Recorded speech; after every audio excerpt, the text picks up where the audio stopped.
रामागणी राम राम। तो बच्चों, थंबनेल देखने के बाद आपको मालूम चल ही गया होगा कि आपको यहाँ पर आपके किस सवाल का जवाब मिलने वाला। देखिए, जाने अनजाने में हम कई सारी गलतियाँ कर देते हैं फॉर्म को फिल करते समय, है ना। छोटी सी कोई स्पेलिंग मिस्टेक कर दी तो फिर उसके बाद अपने को आगे दिक्कत हो सकती है। और उसके बाद जो एग्ज़ाम कंडक्ट करवाने वाले हैं वो अपने को हमारे एप्लीकेशन फॉर्म में अगर कोई छोटी सी माइनर सी कोई मिस्टेक्स रह जाए तो उसके लिए अपने को फिर से करेक्शन के लिए साइट को ओपन भी करते हैं। लेकिन जब हमें इस प्रकार से खुद पे कॉन्फिडेंस होता है कि हमने जो किया था अच्छे से फिल किया था और हमारा एप्लीकेशन फॉर्म सही है और उसको देखते तक नहीं, और फिर से उसके करेक्शन के लिए भी हम जाते भी नहीं, है ना। और जब वापस से सर्टिफिकेट बन के आता है तो उसमें देखते हैं कि अरे भैया यहाँ पे क्या हुई, हमने गलती कर दी। हो जाता है और होता है कईयों के साथ। ऐसे ही किसी स्टूडेंट से पूछा था कि sir A certificate, JRF certificate या फिर नेट के सर्टिफिकेट में अगर अपने को करेक्शन करवाना है तो कैसे करवाना है, उसका प्रोसेस क्या होगा। तो उसका प्रोसेस मैं आपको एक बताने वाला हूँ, जिसमें सबसे पहले आपको जो है यही करना होगा। इसका देखिए, ऑनलाइन करेक्शन के लिए आपको अप्लाई तो करने का नहीं मिलेगा, कहीं पर ऑनलाइन इसका करेक्शन नहीं होता। लेकिन हाँ, आपको CSIR की जो ऑफिस है जो कि दिल्ली में प्रेजेंट है, CSIR के ऑफिस में आपको जाना होगा और वहां से फिर आपका जो जेआरएफ का या फिर नेट का सर्टिफिकेट है जिसमें भी आप करेक्शन करवाना चाहते हैं वहां पर आप करेक्शन करवा पाएंगे। तो आपको डेली जो CSIR नेट का ऑफिस है वहां पर आपको जाना ही होगा। अब ना कई बार दिक्कत हो जाती है कि अपन वहां गए और कुछ ऐसी डिटेल मांग ली या फिर कोई ऐसा डॉक्यूमेंट्स मांग लिया जो अपने को मालूम ही नहीं था, हम वहाँ पे लेके नहीं गए। तो उससे पहले देखिए, छोटी सी चीज़ है जो आपको करनी है, आपको डेली तो जाना ही होगा।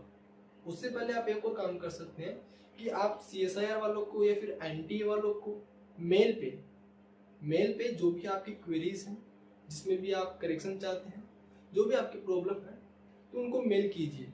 और साथ में आपका जो सर्टिफिकेट है जिसमें आप करेक्शन चाहते हैं, है ना, जो आपका जेआरएफ का सर्टिफिकेट है या फिर नेट का सर्टिफिकेट हो, तो उस सर्टिफिकेट को आप उस पर मेल पे डाल दीजिए और साथ में आपका ID प्रूफ भी उसके साथ कंबाइन करके उसके साथ लगा करके आप मेल छोड़ दीजिए। अगर रिप्लाई आता है, जो प्रोसीजर होता है, जो किस प्रकार से जो वो चीज़ें होती हैं वो आपको बताएंगे। और अगर नहीं भी आता है तो एक बार आप कांटेक्ट करके भी ट्राई कर सकते हैं। कांटेक्ट भी कर लीजिए और पूछ लीजिए कि क्या क्या डॉक्यूमेंट्स किन किन चीज़ों की नीड होती है ना। तो वो आपके लिए काफ़ी हेल्पफुल होगा कि आप वहाँ से कांटेक्ट कर ले। कांटेक्ट नंबर आपको NTA की साइट से मिल जाएगा, CSIR नेट वालों की साइट से भी आपको उसका कांटेक्ट नंबर मिल जाएगा। तो वहाँ आप डायरेक्ट कांटेक्ट कर सकते हैं, आप बात कर सकते हैं क्या क्या चीज़ों की रिक्वायरमेंट होती है, ताकि आपको दिल्ली जा करके फिर कोई प्रॉब्लम ना आए, ठीक है ना, उस चीज़ के लिए। सो आप डायरेक्ट दिल्ली मत जाइए, पहले आप मेल कर लीजिए फिर कांटेक्ट उनको कर लीजिए, ठीक है।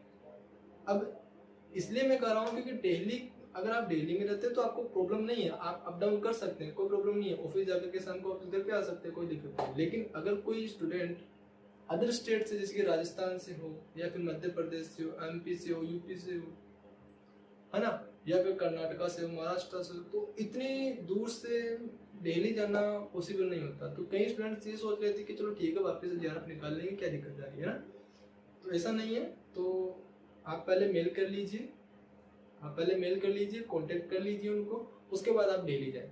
वहाँ जो दिल्ली का ऑफिस है, वहाँ CSIR नेट का ऑफिस है, वहाँ पर आप उसके बाद आपका जो भी प्रोसीजर होता है वो आपको बताएंगे कि आपको क्या क्या फॉर्म फिल करना है, किस तरीके से फॉर्म फिल करना है, कौन से डॉक्यूमेंट्स आपको वहाँ पर नीड होगी, वो आपको सब कुछ जो है एप्लीकेशन फॉर्म के साथ आपको वहाँ पर लगाना होता है। जो फॉर्म होता है करेक्शन का वहाँ पर आपको लगाना, ठीक है। सो हमेशा ध्यान रखें, फॉर्म भरते समय एप्लीकेशन आपका जो फॉर्म उसको फिर से चेक कर लें कि आपने कहाँ मिस्टेक्स किए हैं, और उसके बाद करेक्शन भी कर सकते हो आप, वो आपको कोई पैसा नहीं लगता। लेकिन जब आप यहाँ पर आप इस सर्टिफिकेट में करेक्शन करवाएंगे तो वहाँ पे आपको कुछ पेमेंट करना होगा, जो भी वो डिमांड करते हैं उसके अकॉर्डिंग आपको वहाँ पे पेमेंट करना होता है ना। तो ध्यान रखें इन चीज़ों को, छोटी छोटी मिस्टेक्स जो प्रॉब्लम क्रिएट कर देती है ना, ये छोटी छोटी चीज़ें हैं बच्चों। तो ध्यान रखो कि आपका एप्लीकेशन फॉर्म में कोई दिक्कत या फिर स्पेलिंग मिस्टेक्स तो नहीं है। उसके बाद अगर मिस्टेक्स हैं तो आप का जो करेक्शन का जो साइट ओपन होता है, फिर वापस उसको करेक्शन कर लीजिए। ऑलराइट, तो हर चीज़ का ध्यान रखें। सो आज के लेक्चर में बस इतना ही है, आज की वीडियो में बस इतना ही। मिलेंगे नेक्स्ट वीडियो में, तब तक के लिए thank you so much for watching this video. और हाँ, जय किसान जय भारत, वंदे मातरम।